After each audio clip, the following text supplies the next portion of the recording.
নমস্কার বন্ধুরা, আমি রিয়া আবারও চলে এলাম নতুন একটি ব্লগ নিয়ে। আর আজকের ভিডিওটা খুবই ইন্টারেস্টিং হতে চলেছে। আমরা সপরিবারে কোথায় যাচ্ছি, কি করছি, সম্পূর্ণটা জানতে হলে পুরো ভিডিওটা দেখতে থাকো, আশা করি ভালো লাগবে। এরই মধ্যে কথা বলতে বলতে সন্ধেবেলায় আমরা সবাই সপরিবারে বেরিয়ে পড়লাম। আর হাইওয়ে পার করে আমরা চলে এসেছি দুর্গাপুর স্টেশনে। সেখানে আমাদের যা লাগেজ ছিল সেগুলো নামিয়ে নিলাম, আর সব লাগেজ নিয়ে চলে গেলাম স্টেশনের ভিতরে। যেহেতু আমাদের অনেকগুলো লাগেজ ছিল তাই লাগেজগুলো টানতে বেশ কষ্টই হচ্ছিল। কথা বলতে বলতে আমরা স্টেশনের ভিতরে চলে এসেছি। ট্রেন আসতে বেশ কিছুটা লেট হচ্ছিল আর আমাদের হাতে অনেকটা টাইমও ছিল। আর যেহেতু ট্রেনের ব্যাপার তাই হাতে একটু সময় নিয়েই এসেছি। আর সেই সময় আমরা সবাই মিলে একটু ফটো সেলফিও তুলে নিলাম। তোমরা দেখে বুঝতে পারছো যে আমাদের কতগুলো লাগেজ হয়েছে। কথা বলতে বলতে ট্রেন চলে এসছে আর আমরা ট্রেনে উঠে পড়লাম। ট্রেনে উঠে নিজেরা নিজের সিটে বসার পর রাতের ডিনারটা সেরে নিলাম। আর ডিনারে ঘর থেকে করে নিয়ে এসেছিলাম চাউমিন। পরের দিন সকাল সকাল ঘুম থেকে উঠে চা নিয়ে নিলাম। আর ব্রেকফাস্টটা স্টেশনে ঝালমুড়ি দিয়ে শেষ করলাম।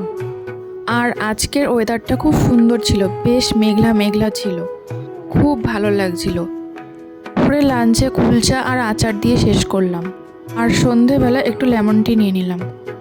আমার যে সকল নতুন এবং পুরনো বন্ধুরা রয়েছে, আমার এই নতুন চ্যানেলটিকে এখনও সাবস্ক্রাইব করনি, দয়া করে একটু সাবস্ক্রাইব করে দাও, তাহলে ভিডিও বানাতে অনেকটাই উপকৃত হব। আর আমার ভিডিও কেমন লাগে একটু কমেন্ট করে জানাবে। এর মধ্যে গল্প করতে করতে সন্ধে হয়ে এসেছে আর আমাদের ট্রেন থেকে নামারও সময় হয়ে এসেছে। ট্রেন থেকে নেমে পড়লাম। আর ধোঁয়াশার মধ্যে রাখবো না কোথায় এসেছি। হ্যাঁ, দেখে নিশ্চয়ই বুঝতে পারছো কোথায় এসেছি। আমরা এসেছি উজ্জয়নে, বাবা মহাকাল আর ওমকারেশ্বরের দর্শন করতে। স্টেশন থেকে বাইরে বেরিয়ে পড়লাম অটো ধরার জন্য। আর তখন অনেকটাই হয়ে গেছে তাই স্টেশনটা একটু ফাঁকা ফাঁকাই ছিল।